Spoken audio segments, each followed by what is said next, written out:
you have an interest in horses and love learning more about horses, the horse industry, teaching, or even managing your own horse business, then you're in the right place. We would love you to join us on our mission, which is to improve the lives of horses around the world through the education of riders, handlers, and trainers. So get comfortable, listen in, and enjoy.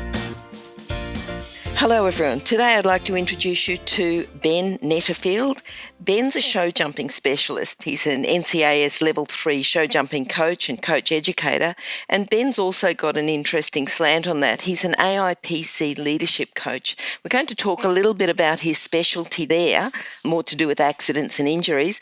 But also, Ben, I think you've got a favourite quote you'd like to tell us. Would you be able to say about your favourite quote? One of my favourite quotes is from actually Steve Waugh, which was talking about the fact of, living 10% of your life outside your comfort zone. And to me, that really rings true in terms of, as competing, even as coaching, learning new things, and certainly in terms of recovering from accident injuries, pushing yourself beyond what your body and your mind want to do to get that recovery to happen. Okay. So just enough outside your comfort zone so that it's a bit scary, but still not so far that it becomes so way out there that you can never get back and you're never the same.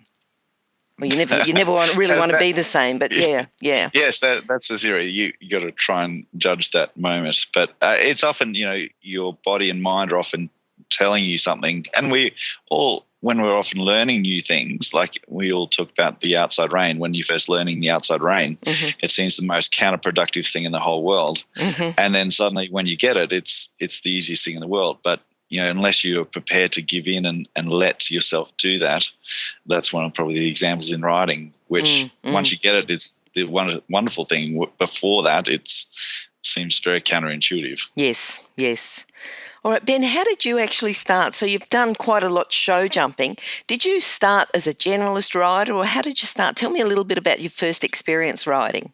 I grew up on a cattle and sheep property in northern Queensland. So we had horses that we used for mustering from the time we were kids. And my father was very much into using us as his little workers. So we did a lot of that sort of riding. So I was sort of campdrafting and that sort of thing. And then I went to a pony club camp in Mount Isa, which was the first time then I got exposed to that. Sort of started a little from there when I was sort of around 8, I think-ish. Whereas before that, it was just mainly, mustering and campdrafting and that sort of. And did you find that the general mustering camp drafting helped you just give you a little bit more ability, I suppose, to have the confidence, thinking about people who start show jumping and all they've done is a little bit of flat work, that would have just naturally given you the edge when you first started show jumping? Probably a little, just because you'd spent just so many hours. Like we spent very long days as kids in the saddle. So I think you probably had the advantage a little bit that way. But probably then the disadvantage that growing up in that sort of lifestyle, you weren't exposed to very many lessons. So you sort of had to, as a late teenage, you were unlearning a lot of habits. Yes. So it's a little tricky sometimes, like that natural horsemanship obviously was a big deal in terms of that you'd been with horses a lot, but then in terms of a lot more classical education, you probably lagged behind because you were having to relearn habits, and sometimes relearning is actually harder than learning for the first time. So it's a balancing act, that's for sure. It is an interesting balance, yep. All right, Ben, tell me, you've been doing a lot and working in micro post-traumatic stress with riders who've had accidents, injuries. Can you tell me a little bit about how you first started in that? That was probably almost from a personal level. I've had a few quite bad accidents and injuries. A couple of them are horses and a couple of them are sort of from other pursuits. So it's sort of already taken a little personal interest, obviously, in that sort of field. And then it was looking at how to help. Firstly, it was actually my own riders, but then it was broadening out from there. I was sort of looking at how people in general just overcome or look at fear and how that obviously the fear of injury, the fear of, at competition level, the fear of change, all those sort of things, which can affect us on many different levels. And also then, to me, on a much more personal level, like how that interacted with obviously the partnership of the horse, and then a little bit broader in terms of how that affected, sometimes obviously the family dynamic or, the people that are helping that person. So it was actually a much more umbrella type situation rather than just the rider in that moment, like how it affected their lives, how they interacted with other people. And it was sort of getting on top of that whole situation rather than, that half an hour or an hour in a lesson situation, because often fear is very pervasive and stays with us throughout the day. Like it's the thing that our brain just keeps coming back to if we're worried or concerned by something. I've heard that people, two people might undergo the same stress, the same incident, the same situation, yet they both react completely different. Is that the same with the work and the riders that you're working with, that people can react differently? Yes, very much so. And that comes back to your reality and perception filters. Mm-hmm. Fear is fear in terms of if it's real fear, like for something that's about to happen or you perceive it, that same reaction is the same, but it's then how you overcome it. And then you're sort of looking at then how, in terms of mental recovery from that, like how does that fear sit with the person? How does, the other thing that you look at is how does the injustice of the situation, like this always happens to me, whereas someone else, that can be just a moment in time. So it's how they sit with them. And then you've got sort of their beliefs and expectations, will it happen again? Or if I avoid the situation or how they go through that process. And then those people that are constantly in that state where this is going to happen again. This is just an evolution of my life type thing. That accident will lead to this accident, which leads to that accident, which leads to this accident. And especially obviously then when you've got a relationship with the horse like that, you're already subconsciously telling the horse a self-fulfilling prophecy. And then as we know, like sometimes if a horse is quite sensitive, well, that is obviously going to be acted upon. If the horse is one of those that's quite blasé the other way, then they couldn't care less if the rider is quite tense. We've all seen those situations where you've got one nervous rider and the horse is, you wouldn't be able to even tell the rider is that nervous because the horse isn't overreacting to it. And you've got another horse that is quite sensitive to it. And so then obviously that leads to a whole cascade of events, from that point onwards. And I think that's sometimes the relationship that, we need to look at. Okay. Have you got one or two of your students that you could tell us a little bit about? You don't have to say their names, but just say about, what caused the injury or what happened, what they were like beforehand, then what's caused them to change and the sort of work that you did to help correct that.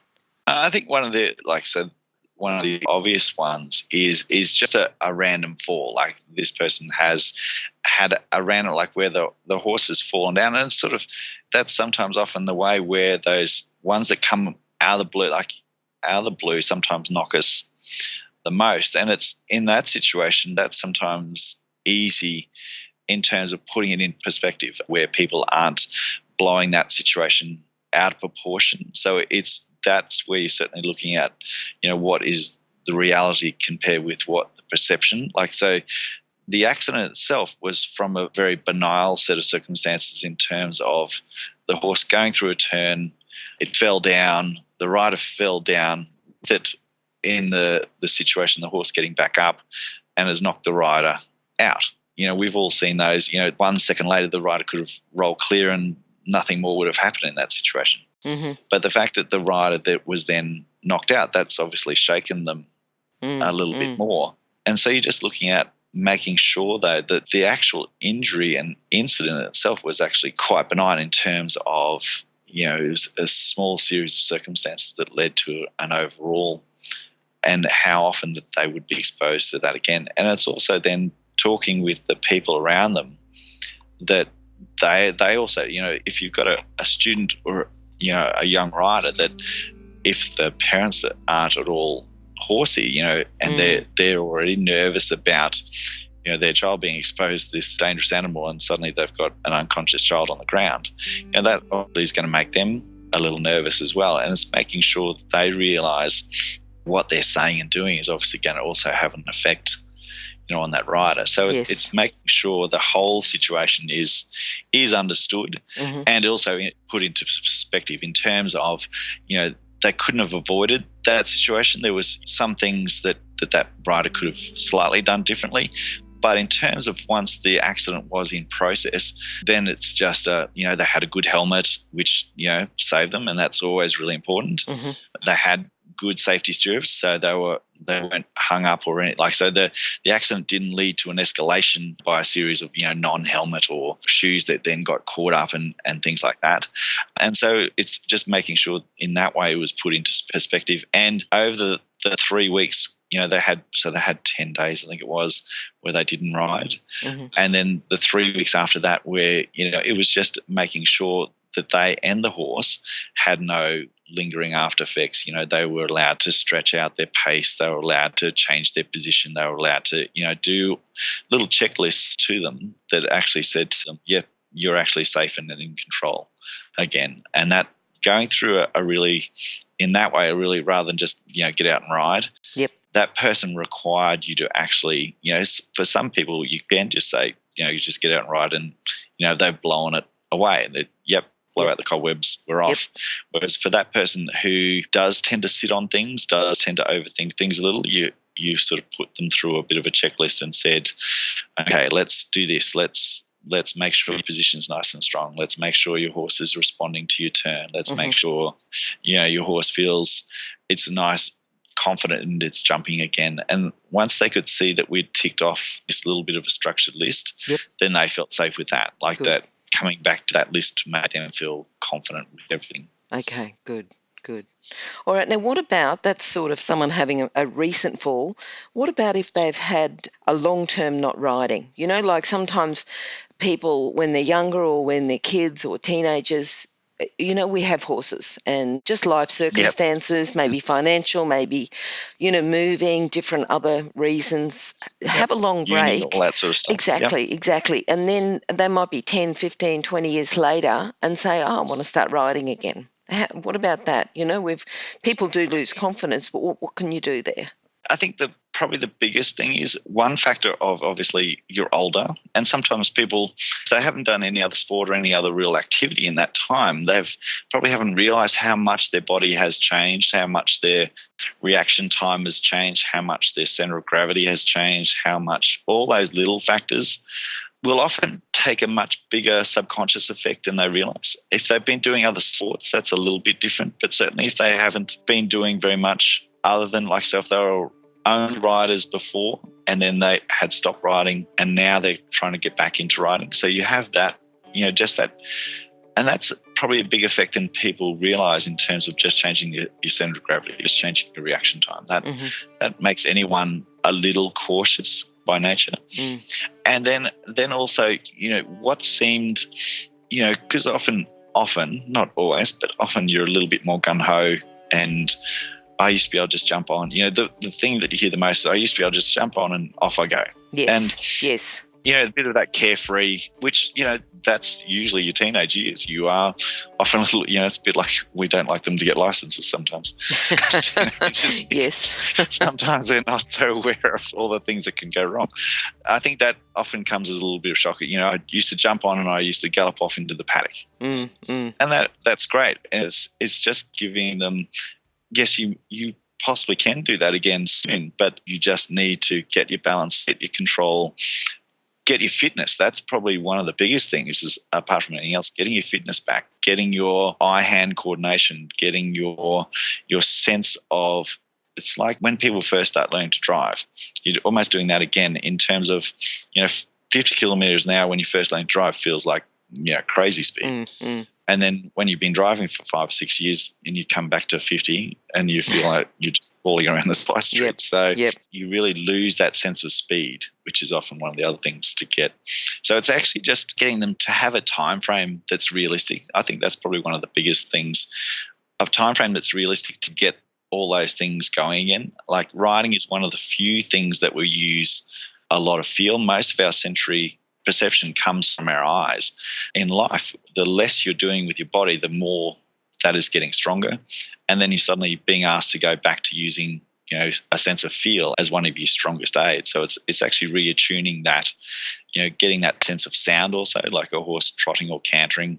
How does that sound? Like, does this sound fast? Like, yes. And, all those sort of things. And it's getting them to understand that sort of thing, and often then getting them to be fit again so they can move their body, so they can get their body to move and keep their eye up. Like, if you can keep your eye up, then you're starting to change all those sensory perceptions. I think that's been very educational because, I don't know of a rider that hasn't gone through a stage where they've thought, I'm just not confident enough to do, or I'm not as confident as I was, or they've had, it's up and down. And riding is very much a confidence sport. Yeah, confidence is definitely, people, it always amuses me where people thinking that confidence should be this static thing. Like if anyone watches a tennis match, like you see momentum and confidence swing it, and you see when one player suddenly got the ascendancy and got that confidence and on a roll, how much that changes. But also, if you're watching some games, you see 1 or 2 points can suddenly change that whole confidence structure. And to then put that into perspective of that riding, like you can have a person that is quite confident, and something may have happened, and it can be obviously, like where they've had a fall or they've had a knock or whatever. But sometimes it's a series of little things that add up to something bigger that after 6 months suddenly clicks over to, oh, actually, for whatever reason, I'm not feeling as confident. And it's how to gain that. First, admitting that you're losing a little bit of confidence, and then how you work back and why. And that's always a really important thing for any athlete. Okay, so if someone knows that they're in that situation, what's a tip that you could give them, some sort of a training tip for them, either as a rider or a handler, and something they can do with their horse if they're losing, because sometimes people are very confident on one horse but not so confident on another horse. Are there some tips there that you can give the listeners? One of the basic things, obviously, is having a good reality check in terms of, is this happening all the time? We can all live in that lovely state of denial that, this is a once-off thing. But if you go back, well, actually, was it a once-off thing? Like, has this happened the last 3 times I went out? Or has this happened every time I've gone to this situation? So you're just trying to look for any patterns. And they can be positive or negative patterns. Like sometimes people get too caught up because we want to make sure we encourage the positive patterns, where our psyche can sometimes lead us down to the negative patterns and see only those. And also the other thing is when we're training, and this is with our coach or just by ourselves, we have to be aware of what we're doing in terms of when we're talking about confidence, because some of the training things that you'll do to actually make yourself better are actually going to be quite hard on the soul. Like training at its best is you're doing something that you don't do well to improve. And so you've got to be aware that if I've been hammering away at things I don't do well to try and improve them, I've sometimes got to give myself a little break and do things I do well to make sure I do have that confidence boost. And so you sometimes have to look at that, the weight of some horses need more confidence, some riders need more confidence.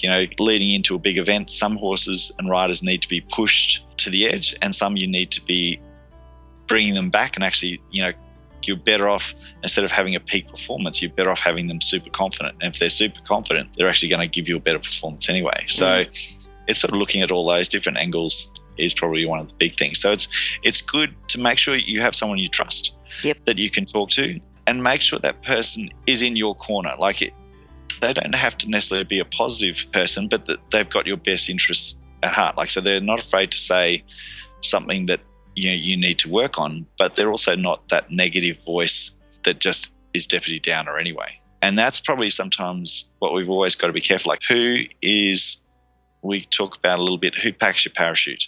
And when you talk about that saying, it's who's there that actually helps you. Like, you don't want someone who's always negative and always seeing the worst in every situation. You don't want that person packing your parachute, but you want someone obviously that's technically proficient. Yes. And they know what they're talking about, and also can do a good job. So, if, say, one of your aunts is a really positive person but not very technically, that's good to boost your ego a little bit, and we all need that occasionally. But you also want that person that is technically proficient and can say, look, you need to work on if you don't look at this situation, this is going to blow up in your face later on. Yep. So sort of a mix of coaches for a mix of skills. Yes, exactly. And that's, that can be, part of your friend group as well, like the same sort of thing. All right. Now, I know that two coaches who have inspired you are Sanna and Rod Brown. Can you tell me a little bit about how they've inspired? I mean, they're both brilliant show jumpers. Just tell me a little bit about them. So when I finished school and I went and worked sort of at a pre-training barn first in Toowoomba, and then I actually worked for David Dobson for a little while, which was really good. Yep. And so it was sort of the first exposures to sort of professional, horses in terms of equestrian. Yep. And then I went down to Sydney and worked, which was EBA at the time. Yes. So John McMillan as well, which was those three characters are a very interesting bunch in terms of gives you just the way they all differently interacted with horses and differently had a look at business models and stuff like that. So it was a really good mix of how different people looked at even similar horses and thought of the pathway forward for that horse in, whether it was going to a client, whether it was going overseas, whether it was going to be retrained or, certainly in George's situation, looking at how it's, Grand Prix season, look for the next 6 months, 12 months. Yep. Because at that age, I was sort of, 1 week to the next was about as far as I looked in front. So, that was a very interesting time. And just in those days, I think it was very much, you certainly got some lessons and stuff like that, but it was certainly very much you surrounded by people that were riding the way you wanted to ride. And so that was a really wonderful tool, constantly seeing horses ridden and worked and competed in a very, and especially for that time, very professional, very structured way where the sport was only just sort of going in that direction in Australia. Now, as far as a book to complement your riding and your education, I suppose, have you got a book? I talked to you about a book and I think you were choosing between a few. Is there one that stands out in particular? The Secrets and Methods of a Great Champion, Michelle Robert. Just because that book also has psychology behind some of the writing rather than just the whole, like there's quite a few good books out there, but that's probably one of the ones that also looks at, how you feel as a rider and how then, mindset is a good part of it. So that was probably one of those books. Whereas it was funny, as a young kid, obviously, having not had that many lessons, but, doing some reading, you were reading the German books, which are wonderful. But if you didn't really genuinely understand the basics at that stage, reading this very cold black and white print and then trying to put it into practice on this thoroughbred who'd just come off the track was sort of yes, it was quite a hard thing to do. Like now, I understand what they're trying to do, but back then there was very few books that were a little bit more from that practical side in that way. All right. Now, what about moving forward, and what does the future hold for you now? So to me, I really quite enjoy watching a horse rider, a student progress. Yep. So to me, it's still, I quite enjoy both in terms of performance teaching, in terms of people getting ready for big events or, adult riding groups. I quite enjoy that, watching, someone just enjoy their riding. Like it's quite satisfying seeing them feel confident and getting things like that. So sort of doing that sort of thing a little bit more. In terms of balancing act, I'm probably going to be doing a little bit more of the, I say, working with people that are overcoming injuries a little bit more down the track. But I think I'll always keep, the horse performance side quite strong. Yeah, it's just going to be keeping that balance going, basically. Sure. All right. Now, a lesson for people to take away, something, a philosophy, a lesson, something they can think about as they move through their day, just that you'd like to give them. Yep. I think probably is the greatest cliche in the world in terms of, keep it simple. Often what we do as riders, especially if you're only riding one or two horses, is you either ride that horse at the end of the day or the beginning of the day, and you'll race out, do that horse, run around, ride it. And if that horse hasn't gone well in the morning, you're sitting at work all day thinking about what went wrong or whatever. And sometimes putting it into perspective of, well, how did that relate to the whole week? How did that relate to the whole month? Rather than getting bound up in just that one ride, that one moment. So yeah, keeping it simple and keeping an overall plan, I think, is probably one of the biggest things. Like, have your goals that are realistic. It's okay, definitely okay to dream. There's nothing wrong with a good dream, but then, have realistic short and long-term goals, and then be realistic with how you're going in relationship to that. And I think that's probably that becomes much more satisfying because you're really aware of where you're at. So yeah, those genuinely good short-term and long-term goals, and then how does your work relate to those? Okay. All right. Now, Ben, I'm sure there'll be a lot of people want to contact you as far as helping them with their accidents, injuries, getting over, becoming more confident as a rider. How can they contact you if they want to organise a clinic or something with you?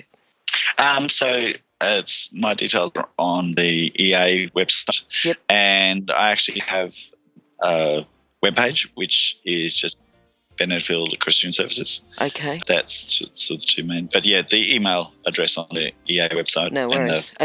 We'll put that on this. Yeah, we'll put that on the show notes as well. Cool. Okay. Thank you. Thanks very much, Ben. Great to talk to you. Thank you so much. Okay. Bye-bye. Bye. Remember that our comments and instructions are general in nature and do not take into consideration your individual horses or your individual ability and circumstances. If you enjoyed this podcast, then please leave your comment below.